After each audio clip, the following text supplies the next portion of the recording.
Today on Judge Porter. Case number 7525. I stood outside my ranch and I reared back and I threw that boomerang just as hard as I could. Okay. And because I didn't have my glasses on, I thought that it was one of the ones that wouldn't come back. You're suing yourself.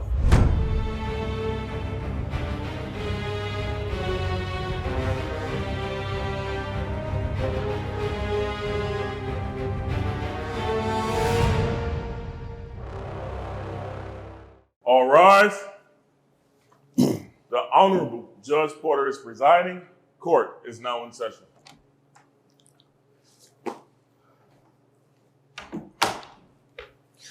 Good morning, everyone. Please be seated. Thank you so much. Oh, my goodness. Let's see here. It's good to see you this morning. You okay? Yeah, I'm doing good. You look like you're feeling a lot better. I am feeling a little bit better. All right. Let's see here.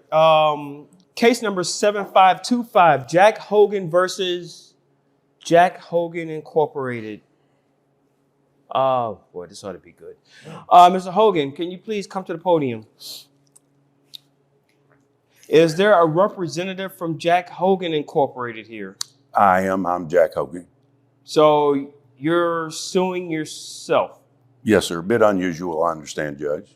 Okay, so not only are you the plaintiff, but technically speaking, you're also the defendant. Yes, sir. Okay, never seen that before. Mr. Hogan, please fill us in. What's going on here? Judge, I'm a rare antiquity dealer and artifact dealer. Okay. And I have a guy that I've been dealing with in the United States, and I have several artifacts that I've sold him.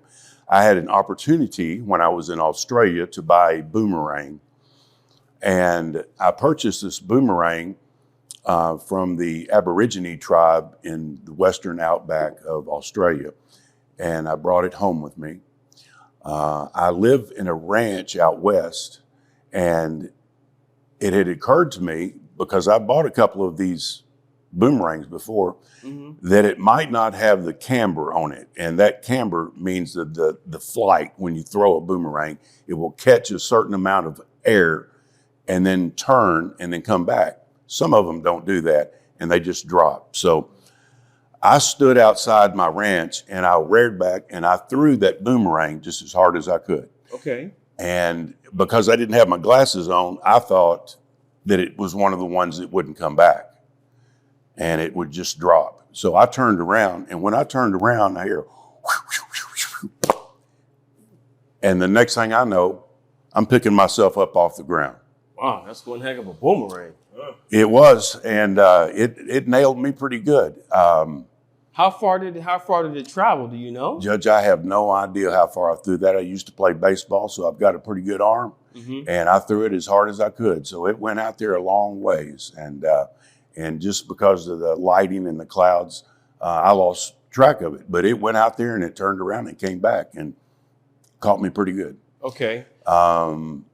So they took me to the hospital and they did some tests on me. And ever since then, I have had some problems with short-term memory. And I've had some atrocious headaches. Very bad headaches. Oh, sir, I'm so sorry to hear that. So what I'm asking for today is for a ruling for the $150,000 that I've submitted to you up there with the other paperwork from the insurance company, a copy of the receipt for the boomerang, and a picture of the boomerang. Okay. Also, so basically, I want to make sure I'm reading this correctly. Are you suing for workman's comp? Yes, sir. Is that what we're here for? Yes, sir. So yeah, Jack Hogan, the employee and owner of Jack Hogan Incorporated, is suing for workman's comp. I was hurt on the job. Yeah, you technically speaking, you were yeah. I mean it's different, but this is a true thing. I read somewhere that that the guys that own the sports teams and they own the sports stadiums, when they're filing their taxes, they'll say something like the team took a loss because they had to pay a certain amount of money to the stadium. But it's like, but you own the team and the stadium. But when they write out their taxes, it's like it's two separate entities. So I'm assuming that's what we have here, where I have Jack Hogan, the person, and then I have Jack Hogan, the corporation. Yes, sir. The company. Two separate things. Okay, what did your insurance company say about as far as compensating you for this? Is there an issue there? No, sir. Okay. No, they understand that it's workman's comp, that it's the employee of a incorporated entity, two different things. Okay. So basically, and not only that, Judge, that will help me tremendously to have another employee, because with the headaches that I'm having, with the memory loss I'm having, I'm not able to accomplish and carry out my duties throughout the week, and Okay. it's already cost me several dollars of what I'm trying to complete and finish. But another employee, possibly two, over the next couple of 3 years would probably help keep me up to speed. And All we're right. guessing it's around $150,000. All right, so I have some clarification here. The boomerang test that you were doing, I'm assuming that you, like you said, you were checking to make sure that it was a functional boomerang. Yes, and sir. that you would send it out and it would come back.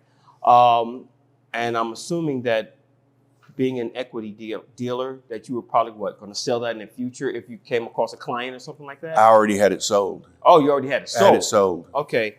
All right. Well, it does appear that you are an employee of Jack Hogan Incorporated, and that you were using the boomerang during work hours, testing, doing your official duties as an employee of the company.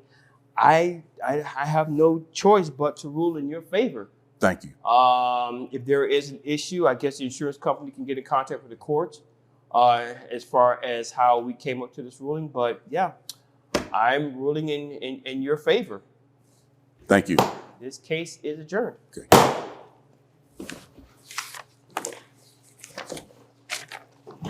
Thank you, sir. I know this was an unusual case for Judge Porter.